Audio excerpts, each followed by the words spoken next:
baiknya kita semangat pagi dulu ya semuanya. Yang semangat, yang kompak, yang mantap. Semangat pagi! Pagi, pagi, pagi, pagi, semangat!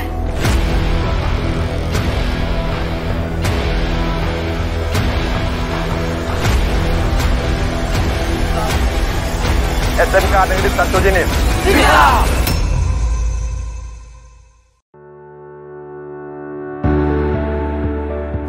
Selamat datang di SMK Pusat Keunggulan SMK Negeri 1 Jenip, mendidik dan menjamin kerja.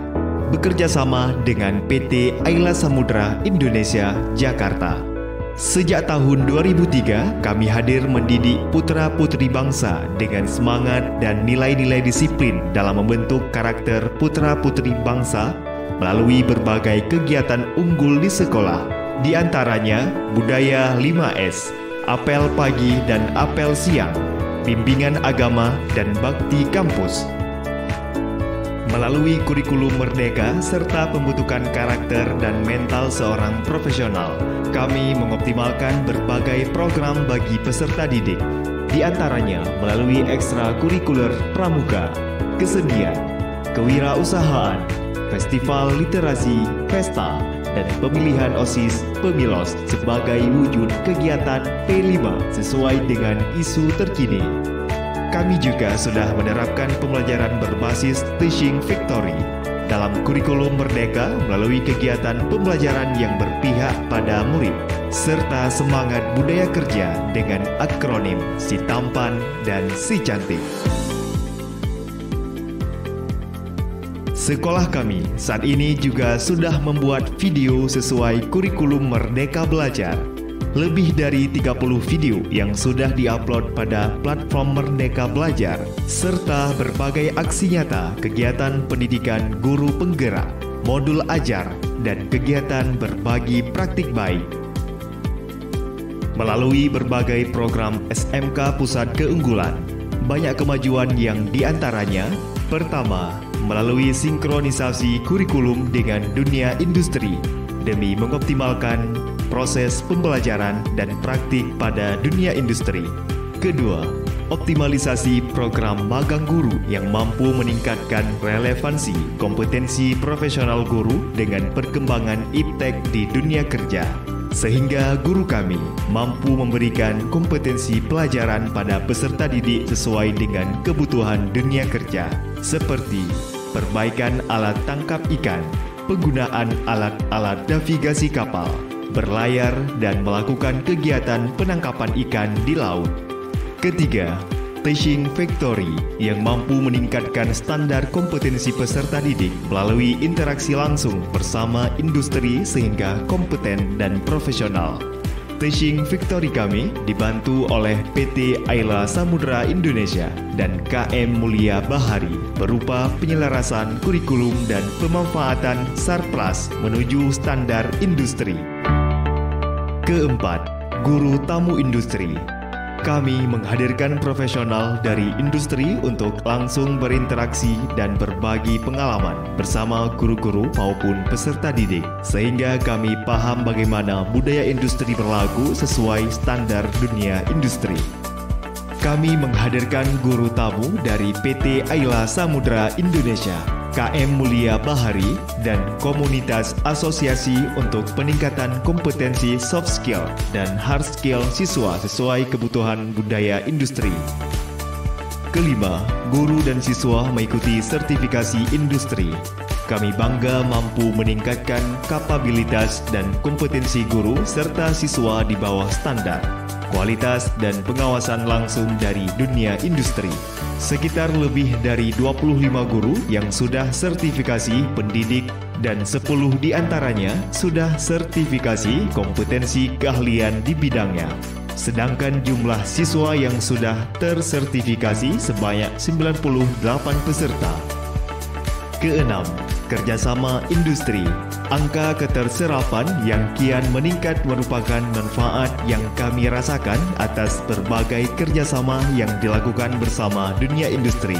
Puluhan lulusan telah bekerja di kapal penangkap ikan luar negeri dan studi lainnya. Kami percaya kami mampu melakukan kemajuan negeri ini melalui bidang pendidikan bersama program SMK Pusat Keunggulan di SMK Negeri 1 Jenin. Kami senantiasa mewujudkan hal tersebut melalui kolaborasi dengan berbagai pihak, di antaranya Kementerian Pendidikan dan Kebudayaan Republik Indonesia, serta perusahaan-perusahaan yang berkaitan dengan bidang keahlian yang ada di SMK Negeri 1 Jenin.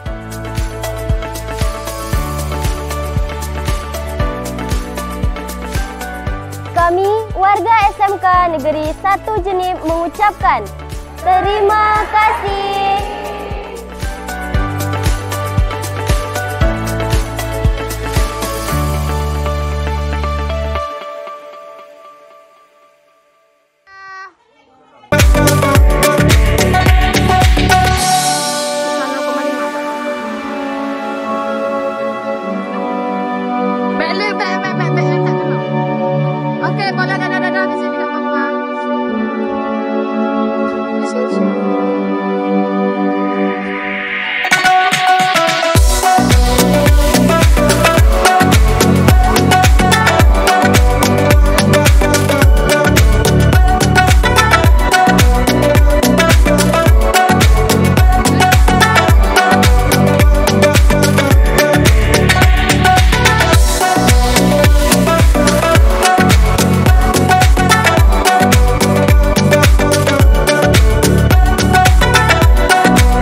Assalamualaikum warahmatullahi wabarakatuh.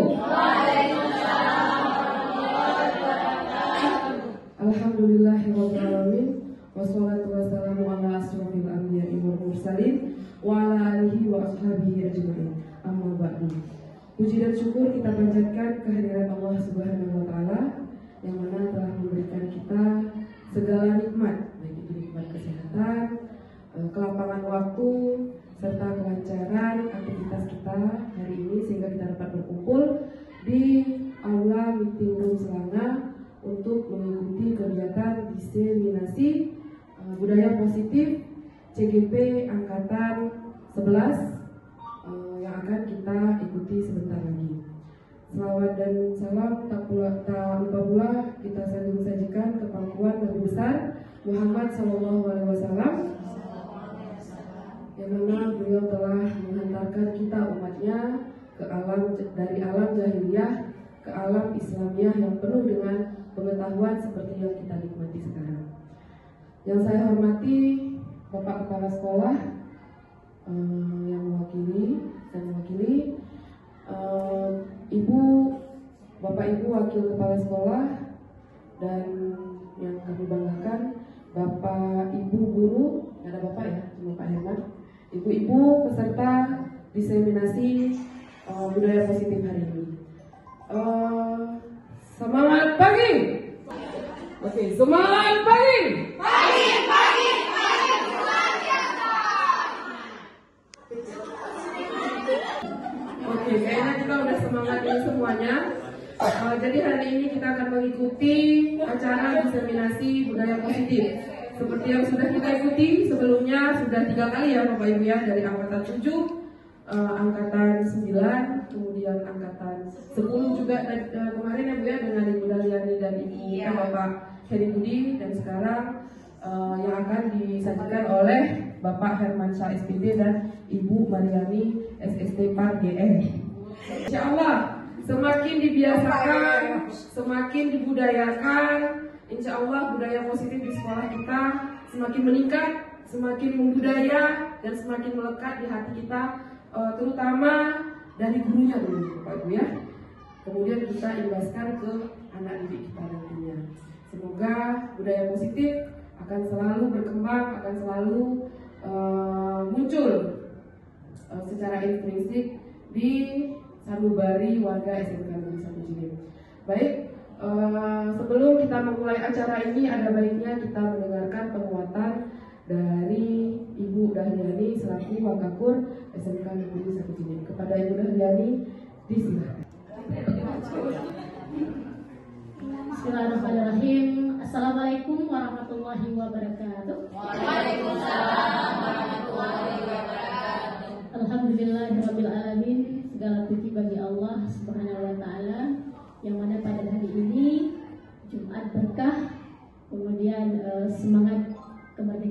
Ibtidaiyah, kita telah diberikan kesempatan oleh Allah SWT sehingga dapat berkumpul di ruangan meeting room ini yang gunanya adalah untuk mendengarkan disseminasi daripada rekan kita Ibu Maryani SS Tepar beserta Hermansyah SPD.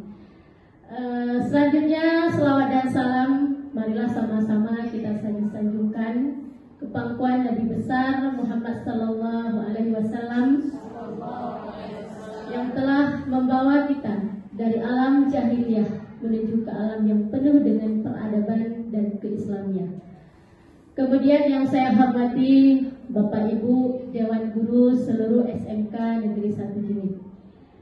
Pada hari ini kita akan mendengarkan pencerahan yang nantinya akan disampaikan oleh rekan-rekan kita, yaitu tentang aksi nyatanya pada modul 1.4 di pembelajaran pendidikan calon guru penggerak angkatan 11 buat kita SMK Negeri 1 Jenit. Nah, adapun materi ataupun hal-hal yang akan disampaikan nanti, walaupun kita sudah pernah mendengarkan dari rekan-rekan kita yang sebelumnya, namun siapa tahu yang dikatakan hari ini lebih melekat lagi kepada kita sehingga dapat kita laksanakan sesuai dengan kodratnya kita seorang guru, ya kan, untuk mengembangkan pendidikan yang ada khususnya di SMK Negeri 1 Jenit. Dan harapannya kita semua, apa yang sudah didapatkan oleh Ibu Maryani dan juga Bapak Hermansyah selama mengikuti pendidikan itu nantinya akan mengimbaskan kepada seluruh Bapak Ibu yang ada di SMK Negeri 1 Jenit. Membangun sekolah itu adalah tugas kita. Kemudian menciptakan budaya positif itu juga adalah tugas kita. Jadi semua yang akan memajukan pendidikan sekolah itu menjadi tugas dan tanggung jawab kita sebagai guru di SMK Negeri 1 Jenit. Maka untuk dari itu, untuk menghematkan waktu, marilah kita sama-sama mendengarkan apa yang akan nantinya disampaikan, dipaparkan oleh rekan kita. Untuk menghematkan waktu, marilah kita sama-sama mendengarkan apa yang akan nantinya disampaikan, dipaparkan oleh rekan kita. Nah, untuk yang pastinya pada hari ini saya selaku wakil bidang kurikulum, mewakili juga Bapak Kepala Sekolah, mengharapkan kepada Bapak Ibu semua mendengarkan ataupun mengikuti pelatihan aksi nyata ini dengan seksama, ya, karena semangatnya pasti semangat kemerdekaan. Baik, terima kasih kepada Bapak Ibu semuanya. Selamat melanjutkan kegiatan kita. Saya akhiri, wabillahi taufiq wal hidayah. Assalamualaikum warahmatullahi wabarakatuh. Waalaikumsalam warahmatullahi wabarakatuh. Terima kasih kami ucapkan pada Ibu Daniani atas penguatannya. Selanjutnya untuk memberkahi acara ini, ada baiknya kita mengucapkan basmalah dalam hati masing-masing. Bismillahirrahmanirrahim. Baik. Selanjutnya kita akan memasuki acara inti, di mana nanti rekan kita Ibu Maryani dan Bapak Hermansyah akan bergantian mengorasikan apa itu budaya positif. Kepada Ibu Maryani,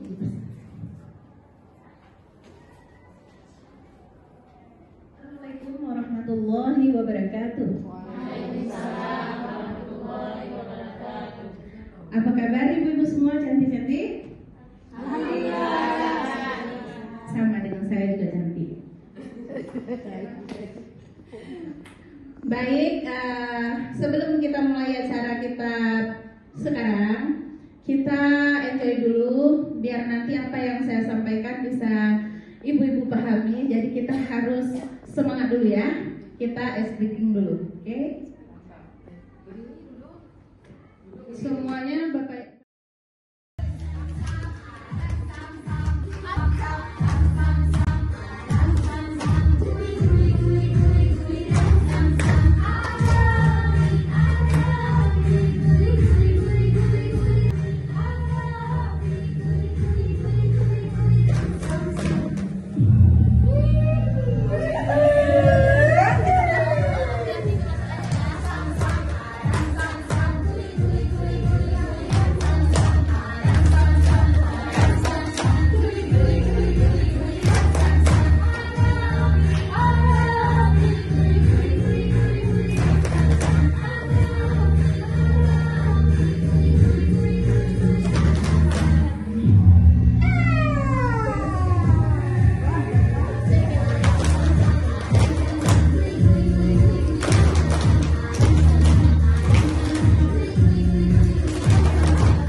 begitu.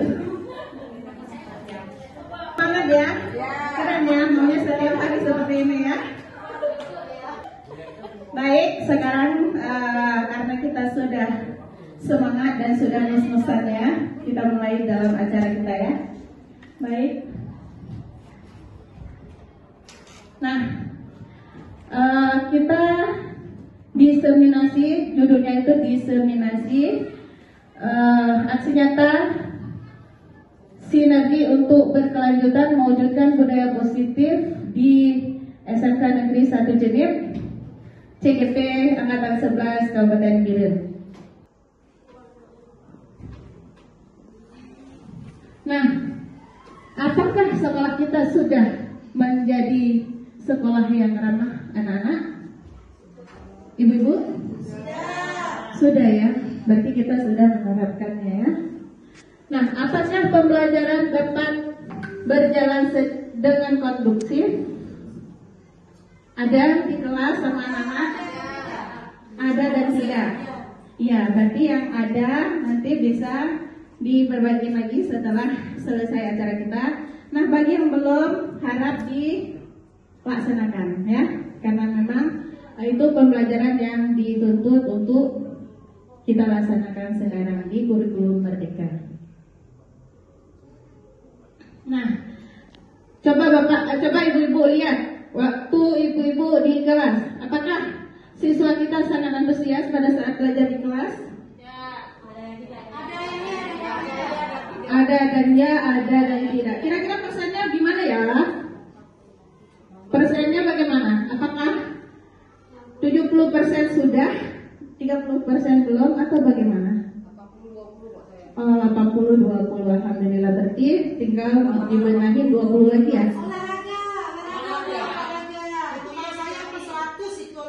Oh iya, karena dulu olahraga berarti dia lebih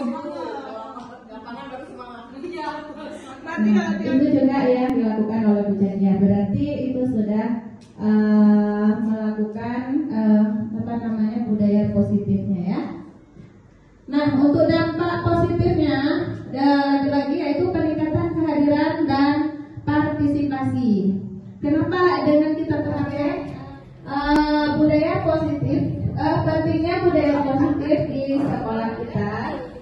Yang pertama yaitu meningkatkan kesejahteraan emosional dan mental, memperkuat hubungan antar guru dan siswa, kemudian meningkatkan prestasi akademik. Kenapa bisa meningkatkan prestasi akademik? Ya, karena pada saat kita sudah menerapkan budaya positif, siswanya sudah merasa nyaman, aman pada saat dia belajar. Jadi kemungkinan minat siswa untuk belajar itu akan menambah. Jadi otomatis siswanya bisa dari yang tidak berprestasi bisa akan berprestasi.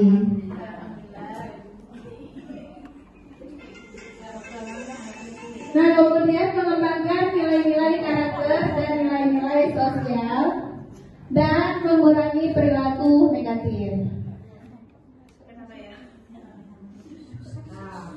Ya, mengurangi perilaku negatif. Nah, contoh kalau misalnya siswa, ini kita ambil aja contoh siswa yang terlambat, ya, siswa yang terlambat ke sekolah. Jadwal kita ke sekolah itu jam 7.30 ya. Benar nggak? Benar, jam 7.30. Nah, tiba-tiba si Ani datangnya jam 7.45. Berarti dia sudah terlambat. Biasa memang si Ani telat ya.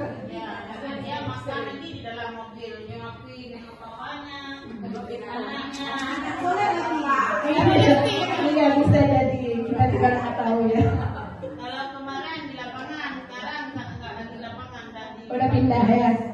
Nah, jadi begitu dia sudah terlambat, apa yang akan kita lakukan? Nah, kalau biasanya dulu-dulunya saya sebagai guru juga pernah melakukan. Pada saat siswa yang telat ini, yang pertama sekali saya suruh berdiri. Itu namanya hukum hukuman berdiri sampai setengah jam. Nah, kemudian ada juga yang saya kasih hukuman dia lari keliling lapangan. Nah, apakah itu benar yang saya lakukan atau bagaimana, Ibu? Kurang tepat ya. Nah, tapi sekarang setelah saya belajar di CGP, saya sudah paham sedikit. Ya, sedikit banyaknya. Jadi saya kalau misalnya siswanya yang telat, gini dulu lah, jangan saya cerita dulu, saya minta pertanyaan dulu lah dari teman-teman ya, jangan contoh dari saya.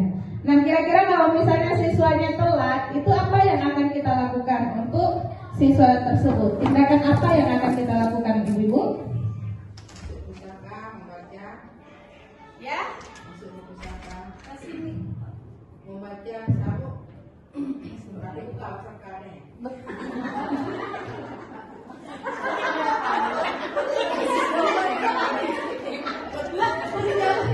Silakan guru.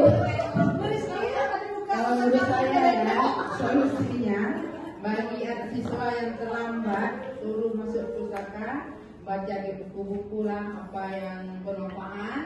Nah kan itu kan efek jerah juga bagi dia. Karena kita tahu siswa kita paling malas Membaca. Tapi pertanyaannya apakah jam begitu sudah terbuka sekarang? Nah, itu sebenarnya harus sudah terbuka karena kita jadwal ke sekolah itu sama antara petugas perpustakaan, guru dan TU-nya tetap sama, ya. Alhamdulillah selama ini dapat. Sudah ya. Terima kasih. Mungkin ada yang lain. Ya, ada yang lain?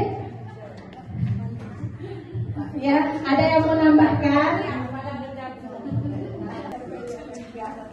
Saya ingin menanggapi tentang jawaban Ibu Rukayah. Betul. Insya Allah Rukayah selama ini pustakanya sesuai dengan jam masuk sekolah. Petugas di pustaka sudah membuka pustaka. Cuman yang petugas pustaka juga manusia tidak ada yang sempurna. Petugas pustaka ada 3 orang, 1 laki-laki, 2 perempuan.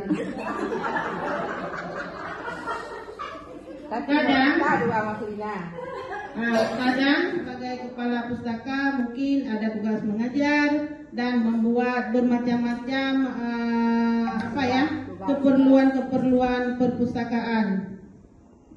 Tapi insya Allah pustaka akan kita jaga. Kalau misalnya ada guru yang ingin membawa siswanya ke perpustakaan, bahkan kami di perpustakaan sangat mengharap guru-guru 1 minggu minimal 2 kali bawa siswanya ke perpustakaan, walaupun bukan siswa di kelas yang sama. Karena mengapa? 2 tahun misalnya ini tahun 2024, tahun 2025. Saya setiap tahun akan membuat grafik jumlah pengunjung ke perpustakaan. Jadi kalau ibu bapak tidak bekerja sama dengan saya membawa siswanya ke perpustaka, berarti semakin bulan, misalnya ini bulan Juli, Agustus, nanti bulan selanjutnya akan tidak ada kemajuan pengunjung di perpustakaan kita. Karena kami menghitung jumlah kehadiran siswa di perpustakaan. Nah, jumlah tersebutlah yang kami jadikan sebuah grafik di perpustakaan. Kemudian menanggapi masalah, silakan. Menanggapi masalah siswa yang terlambat. Kalau saya siswa yang terlambat, misalnya saya bertugas sebagai piket, saya akan mengajak siswa membaca di pojok literasi. Tapi kita lihat dulu keadaannya, apakah keadaannya memungkinkan? Karena seperti Ibu ketahui bahwa pojok literasi kita kalau jam-jam 9 itu kadang cahaya matahari begitu panas ya. Kita lihat kalau misalnya tidak ada belajar di pojok literasi, sama juga seperti disampaikan oleh Bu Kea. Bahkan saya ada yang meminta tolong kepada siswa untuk mengutip sampah. Jadi efek jerah yang kita berikan kepada siswa sifatnya mendidik, bukan secara hukuman menyuruh push up, lari, itu sifatnya tidak mendidik. Kemudian di dalam memberi hukuman kepada siswa, juga di situ membentuk karakter siswa. Yang pertama, kalau mengutip sampah itu berarti kita di situ menanamkan karakter iman, kebersihan setengah daripada iman. Nah, hanya itu yang dapat saya sampaikan Bu Ani dan Pak Hermansyah. Terima kasih. Baik. Bentar ya. Lanjut. Misalkan kami sering-sering masuk ke situ ke pusaka, ada rewardnya enggak? Enggak. Maka kami senang Ibu tiap hari boleh masuk ke pusaka. Reward sangat meningkat. Karena grafik meningkat kan kasih reward, karena grafiknya kan meningkat tiap bulan ya. Jadi kasih reward ke pengunjungnya Dolpres ya. Di Dolpresnya apa, sepeda listrik ya. Berpu aja. Penghargaan juga yang bukan reward. Reward itu adalah penghargaan. Apakah adakah penghargaan dari kepala perpustakaan? Ada penghargaan yang tidak harus dalam bentuk hadiah. Betul. Sebuah benda. Tetapi ada penghargaan. Misalnya saya setiap membuat grafik itu terlebih dahulu memperlihatkan laporannya kepada Bapak Kepala Sekolah. Nah, di situ Bapak Kepala Sekolah dapat melihat siapa saja guru yang sering masuk ke perpustakaan, siapa saja guru yang ada meminjam buku di perpustakaan. Di situ semua tercantum nama-nama guru dan siapa pula guru yang sering membawa siswanya ke perpustakaan. Itu ada penghargaan dari kepala sekolah meskipun tidak disampaikan, tetapi ada nilai poin lebih mungkin dari kepala sekolah. Gimana Bu? Udah puas sekali ya. Tepuk tangan buat Bu Dekirnya. Mantap sekali penjelasannya, jadi langsung bisa diterima oleh guru ya. Nah, untuk penjelasan juga tentang tindakan siswa yang telat juga sudah dilakukan sama Bu Dekia. Nah, juga tadi Bu Dekia juga sempat menanyakan sama siswa tersebut, apakah yang dilakukan oleh siswa tersebut sudah memenuhi kesepakatan siswa. Nah, sekarang kalau misalnya kasih yang sama juga, misalnya siswanya nggak membuat PR, tiba-tiba dia datang ke sekolah, masuk kelas dan duduk. Nah, begitu kita tagih PR sama siswa kita, berarti ada yang tidak mengumpulkan, ada yang tidak membuat. Itu solusi Ibu yang akan tindakan apa yang akan Ibu lakukan? Ada yang bisa jawab? Coba. Oke, silakan.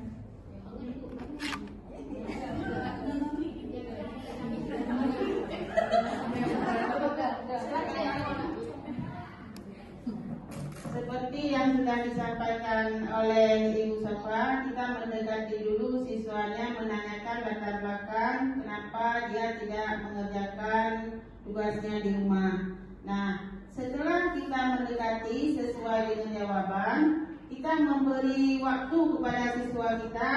Walaupun kita tidak mengajar besok, tapi kita menuntut siswa agar mengumpulkan besok tugas PR-nya untuk mencari kita, kasih PR yang sudah kita harapkan dia kerjakan selesai di rumah. Kemudian kita memberi sedikit penyuluhan kepada siswa tersebut agar punya niat untuk mengerjakan PR. Kalaupun dia tidak selesai mengerjakan di rumah, tetapi sesampainya di sekolah, kalau ada waktu yang belum masuk guru misalnya, apalagi guru pelajaran tersebut, siswa itu dapat mengerjakan PR-nya. Itu yang dapat saya sampaikan. Baik, benar sekali jawaban Bu Jatia. Tepuk tangan Bu Jatia. Pintar sekali, jadi semangat lagi dong. Ya, membuat orang merasa bersalah. Contohnya misalnya, nah kan gara-gara kamu telat datang, akhirnya saya kan dimarahin sama kepala sekolah, ya. Nah itu akan membuat siswa kita menjadi merasa bersalah. Iya ya, gara-gara saya jadinya ibunya dimarahin sama kepala sekolah. Itu sangat-sangat dihindari ya.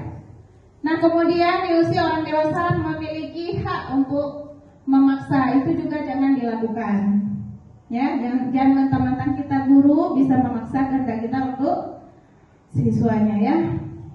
Nah, pada dasarnya kita tidak dapat memaksa murid untuk berbuat sesuatu jika murid tersebut memilih untuk tidak melakukannya.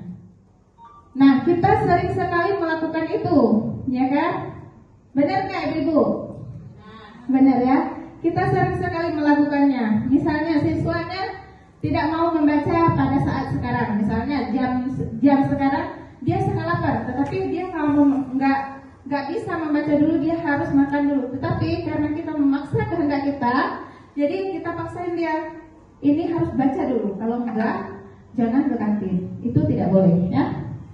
Nah kemudian segala tindakan untuk mempengaruhi dan memaksa murid seperti bujukan dan rayuan agar mengulangi sesuatu perilaku tersebut adalah suatu usaha untuk mengontrol murid. Nah, di sini juga kita harus memiliki psikologi ya. Jadi bagaimana kita mengajak siswa supaya siswa tersebut tidak merasa dipaksain, tetapi mau melakukan sendiri. Nah, kemudian menggunakan kritik dan rasa bersalah untuk mengontrol murid menuju pada identitas yang gagal. Nah itu juga jangan ya. Nah banyak orang dewasa yang percaya bahwa mereka memiliki tanggung jawab untuk membuat murid-murid berbuat hal tersebut. Nah ini yang saya bacakan ini memang sesuatu yang tidak bisa kita lakukan untuk siswa. Nah sekarang kita kan pendidikan sekarang guru menghamba pada siswa ya. Menghamba pada siswa ini bukan berarti kita menuruti apa yang dia inginkan, tetapi kalau memang itu hal positif silahkan dukung dia ya. Baik.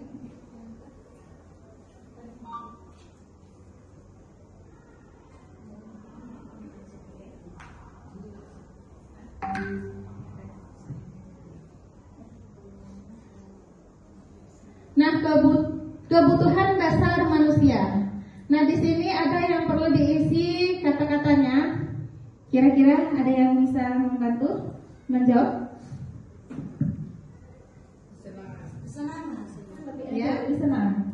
Misalnya, saya besok sekolah pelajaran misalnya produktif perhotelan dengan Ibu Ani. Oh, saya senang sekali besok belajar dengan Bu Ani. Jadi saya pasti akan datang. Nah, begitu siswa suka dengan kita, suka dengan cara kita di sekolah, di kelas, itu siswanya akan mencari kita. Kenapa? Karena dia senang dengan kita, senang dengan kesepakatan kita, dan kesepakatan yang sudah kita buat kemungkinan akan minim untuk dilanggar. Kenapa? Karena memang mereka membuat sendiri bersama kita. Nah, kemudian mengembangkan keterampilan sosial, meningkatkan motivasi percaya diri yang lebih tinggi. Kenapa di sini bisa meningkatkan rasa percaya diri? Bahasa kerennya pede. Gak ada katanya ya, pede aja. Kenapa?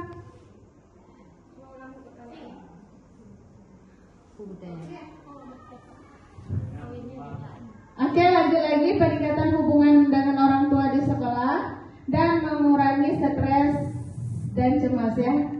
Baik, untuk selanjutnya akan disampaikan oleh Pak Herman.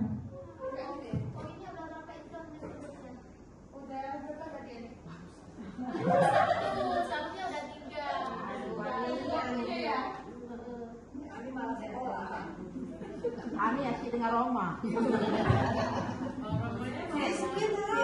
Nah, di sini kita lanjutkan lagi yaitu 7 konsep utama budaya positif. Nah, di sini yang pertama yaitu perubahan paradigma belajar, disiplin kebutuhan dasar manusia, ada motivasi perilaku manusia, posisi kontrol guru, dan keyakinan kelas. Keyakinan kelas yang tadi saya bilang yaitu kesepakatan kelas ya. Dan segitiga restitusi. Lanjut.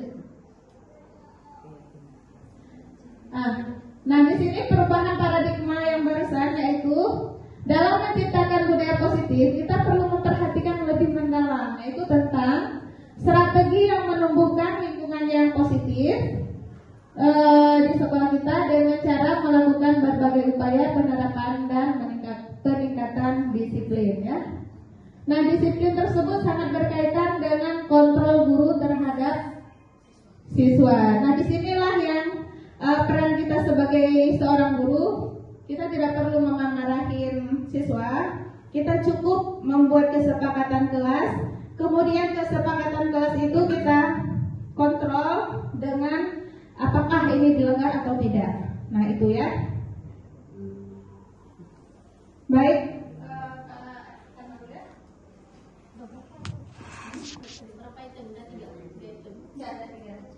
Di situ buka komunikasi sebentar dengan langsung Pak Herman.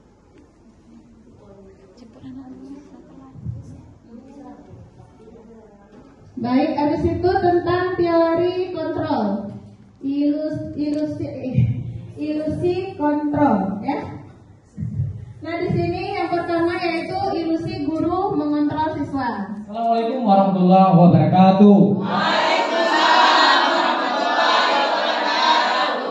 Bersyukur kepada Allah dengan ucapan alhamdulillahirobbilalamin. Pada pagi ini kita sudah dapat berkumpul di aula selama meeting room yang kita gunakan.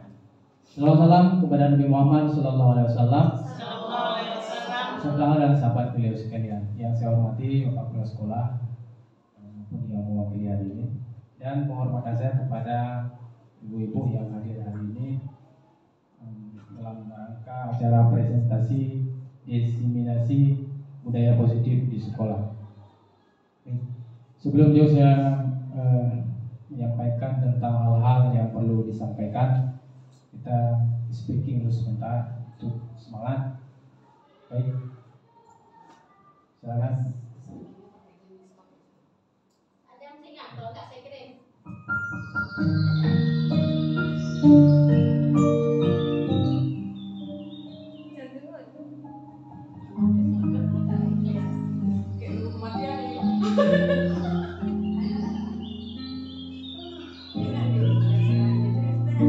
Speaking relaksasi ya, relaksasi ya supaya.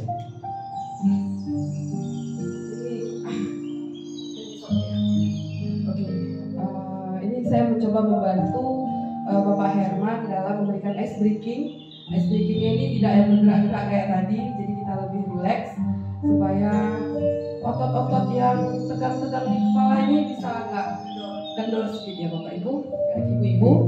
Nah, caranya adalah tempatkan badan ibu-ibu semua dalam keadaan yang sangat tenang, rileks dan nyaman. Ya, kaki jangan menggantung, usahakan ditempatkan yang tidak memberatkan ataupun tidak membuat kuat istilahnya nanti ya. Baik. Untuk HP bisa jangan dipegang, diletakkan aja boleh, berarti tangan itu kosong, tidak ada beban apapun. Baik, hari ini kita akan mempraktekkan yang namanya teknik stop. Teknik stop itu adalah kita berhenti sejenak pada kegiatan ataupun apapun yang kita pegang untuk kita tenangkan diri kita. Baik, ikuti instruksi saya, insya Allah nanti kita akan melakukan teknik stop yang sudah saya dapatkan di pendidikan guru. Baik, ibu-ibu semuanya silahkan tempatkan pada tempat yang sangat nyaman, regangkan pundaknya, nyaman pundaknya. Baik, dalam hitungan ketiga silahkan kita tutup mata bersama-sama. Tutup mata. Gak apa-apa Bu, tidak diapa-apain, tutup mata saja, oke? Oke, 1, 2, 3. Baik, kita tutup mata bersama. Ambil nafas dalam-dalam, tahan, buang secara perlahan.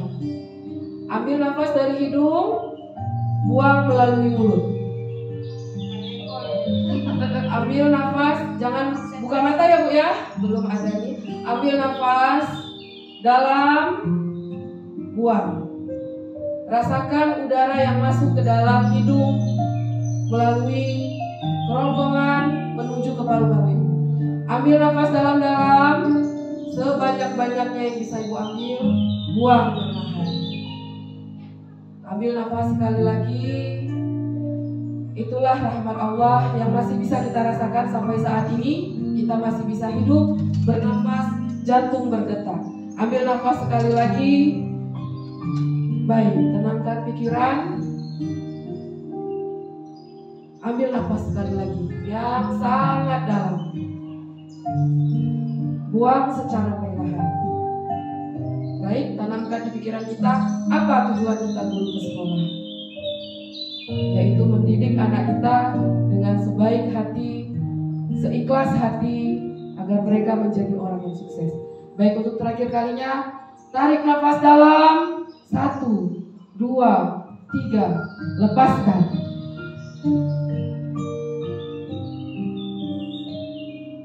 Baik, terima kasih Bapak Ibu. Silahkan buka matanya. Baik, itu adalah teknik stop ya. Teknik stop. Baik, terima kasih. Assalamualaikum warahmatullahi wabarakatuh.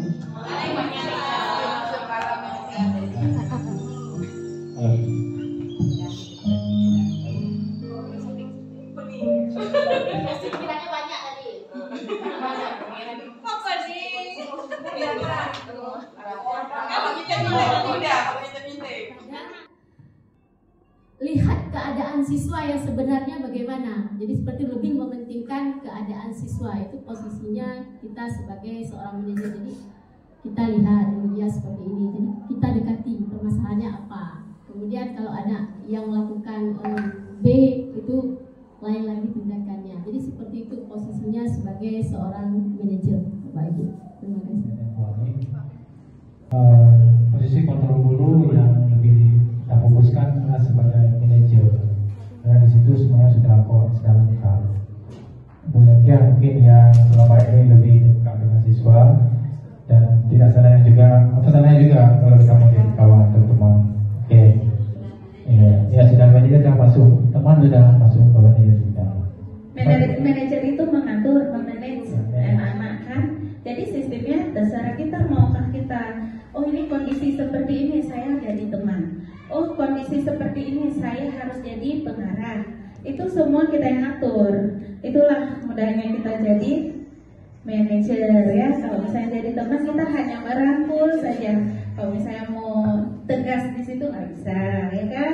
Persoalan yang dihadapi siswa harus mampu kita manage dengan baik. Yang intinya persoalan tersebut selesai. Menyelesaikan masalah tanpa masalah. Itu sebetulnya. Ya, kita memang tetap semangat dan tetap menyala.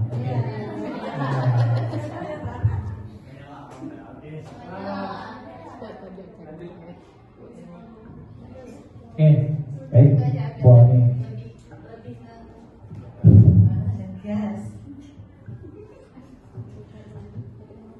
Nah, kita sekarang masuk ke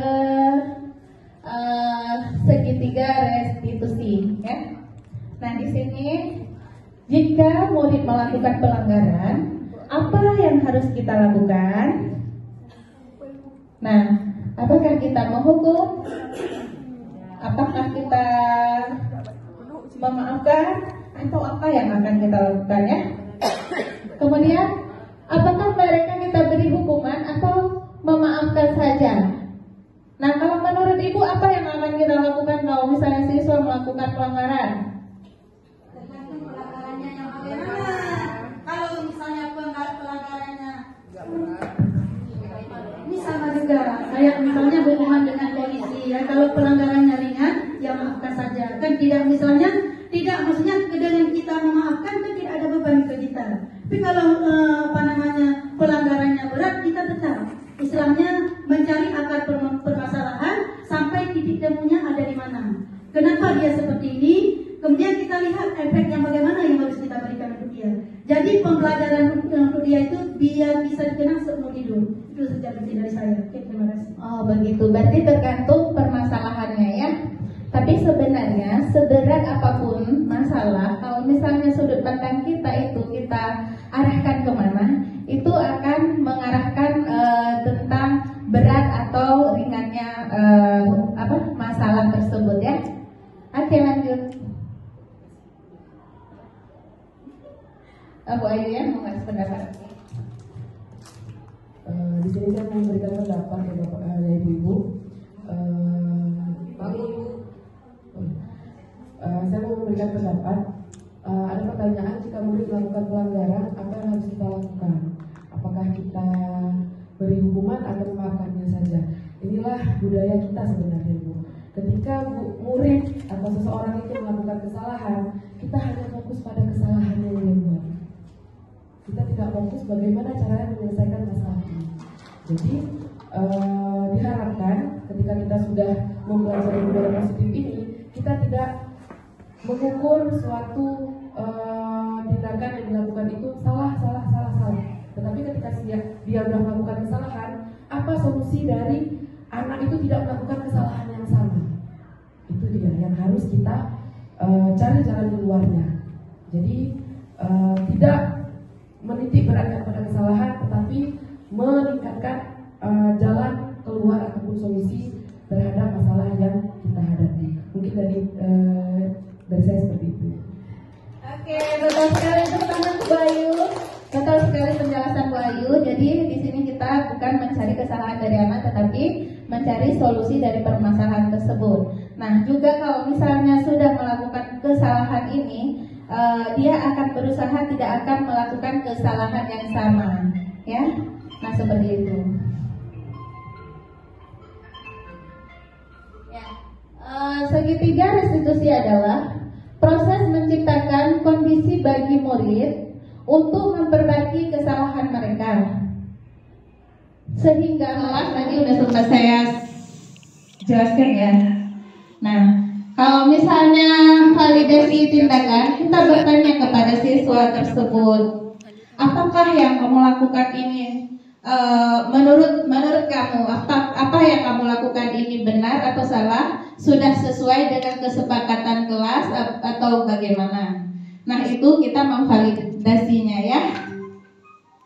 Nah, di sini validasi tindakan yang salah itu yaitu validasi membantu menciptakan lingkungan yang aman dan terbuka. Jadi dengan pertanyaan tersebut siswanya bisa menyadari ya, saat murid merasa bahwa mereka dapat berbicara tentang kesalahan tanpa takut dihakimi, maka mereka akan cenderung untuk berbicara terbuka tentang masalah yang sedang dia hadapi.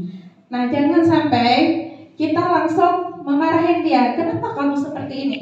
Itu tidak boleh. Tetapi dengan pertanyaan kita itu memvalidasi kesalahan siswa, jadi dia bisa terbuka. Iya Bu, saya sudah melakukan ini Bu. Apakah ini sesuai dengan keyakinan kelas yang telah kita sepakati? Oh tidak Bu. Ya, sekarang apa yang akan kamu lakukan ke depannya? Nah, itu pertanyaan-pertanyaan seperti itu membuat siswanya lebih terbuka untuk mencurahkan atau menceritakan apa yang dirasakan pada saat dia melakukan kesalahan tersebut ya.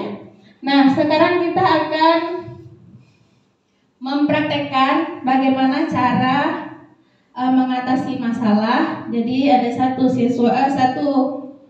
guru memposisikan sebagai siswa dan satunya sebagai guru ya. Restitusi positif ya? Iya betul. Ya kita mulai. Ada yang bisa bantu?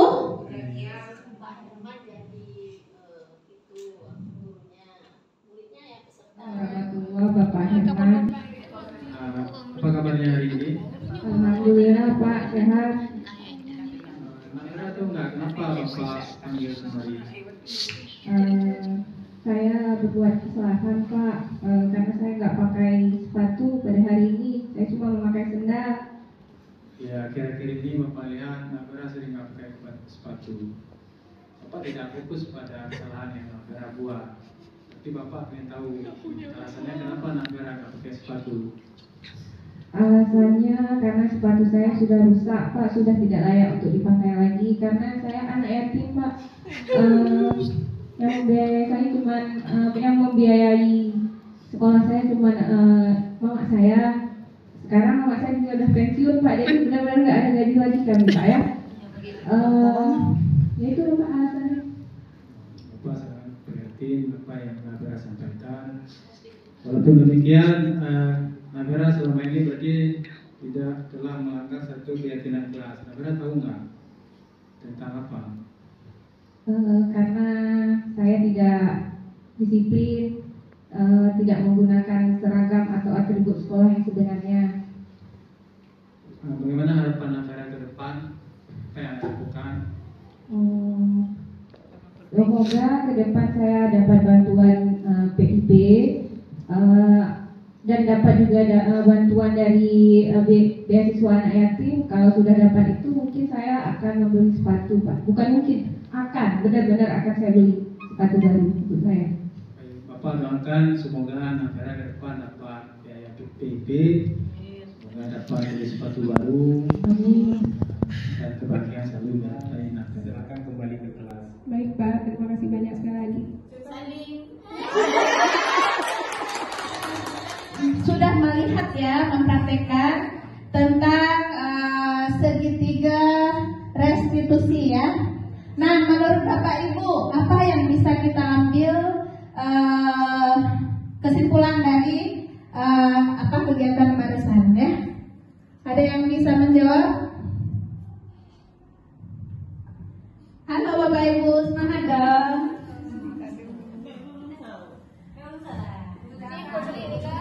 Ya, siapa? Bidahara ya? Umi.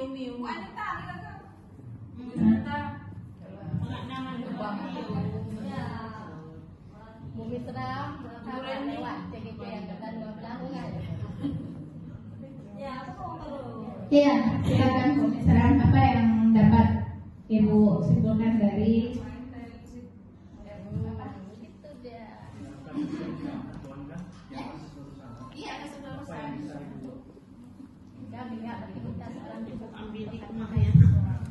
Assalamualaikum warahmatullahi wabarakatuh. Waalaikumsalam warahmatullahi wabarakatuh.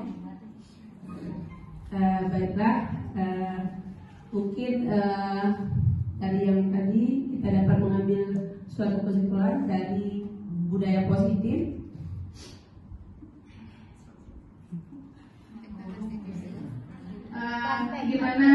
Gimana peran seorang guru barusan yang Ibu melihat bagaimana? Apakah dia sebagai penghukum atau bagaimana? Coba Ibu uraikan. Ya, yang bisa kita lihat tadi, jadi antara seorang guru dan seorang murid, berarti di situ kita bisa mengambil suatu hikmah atau kesimpulannya, yaitu seorang guru bisa mendidik siswanya dengan baik dan siswanya juga bisa menjalankan tugas ataupun bisa bersikap terbuka terhadap gurunya. Nanti siswa itu bisa bersikap terbuka kepada gurunya. Jadi di situ antara guru dan siswa itu bisa mengungkapkan hal yang sedetil-detilnya ataupun keluhan-keluhan apa yang siswa itu alami, bisa dia ungkapkan kepada gurunya. Iya betul. Jadi dengan sendirinya barusan ibu guru, bapak gurunya sudah bisa menyelesaikan masalah tentang kesalahan yang dibuat oleh muridnya ya. Iya. Mungkin itu. Baik, tepuk tangan berbunyi keras. Ya, terima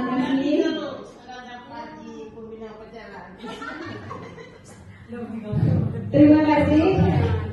Terima kasih atas penjelasan dari Bu Nisram. Kita sudah tahu bahwasanya tindakan yang dilakukan oleh Bapak Guru dan siswa barusan itu adalah tindakan yang seharusnya kita lakukan sekarang ya. Nah, kesimpulannya dari yang barusan atau kesimpulan yang kita dapat, berarti yang namanya anak manusia yang kita didik di sini hanya berjalan 3 tahun, begitu kita kembali ke masyarakat, dia akan hidup teratur dan bisa mengatur dirinya sendiri dan bisa istilahnya menata masa depan yang akan datang. Itu saja tambahan dari saya. Baik, terima kasih Bu Sopa. Benar sekali apa yang Bu Sopa uraikan. Ayo tepuk tangan sekali lagi yang meriah untuk Bu Sopa ya. Kenapa saya minta tepuk tangan yang meriah? Karena ini akhir dari pertemuan kita masalah ini ya. Baik, berarti kita semua sudah paham tentang budaya positif dan juga sudah paham bagaimana cara menangani siswa. Nah, saya harap kepada Bapak Ibu Guru untuk ke depan mohon siswanya jangan pernah memberi hukuman. Kenapa? Karena kita memberi hukuman kepada siswa, itu perasaan siswa akan membekas sampai dia tua nanti ya. Jadi itu yang perlu sekali Ibu tanamkan dalam pikiran Ibu. Jadi kalau misalnya Ibu mau memberi hukuman kepada siswa, itu pikirkan lagi konsekuensinya yang akan dirasakan sampai dia tua nanti. Oke? Nah, paham ya? Dapat memanusiakan manusia. Iya, memang kita seorang guru adalah tugas kita adalah memanusiakan manusia, ya. Memang manusia sudah manusia beneran, tetapi tetap kita memanusiakan manusia ya.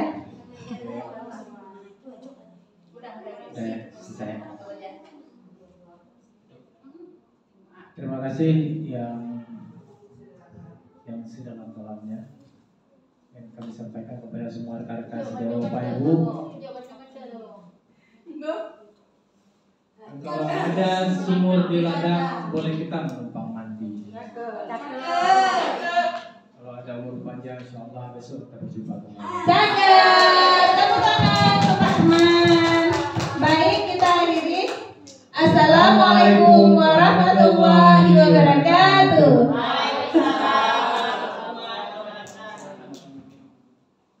Akan budaya positif SMK Negeri 1 Jinim.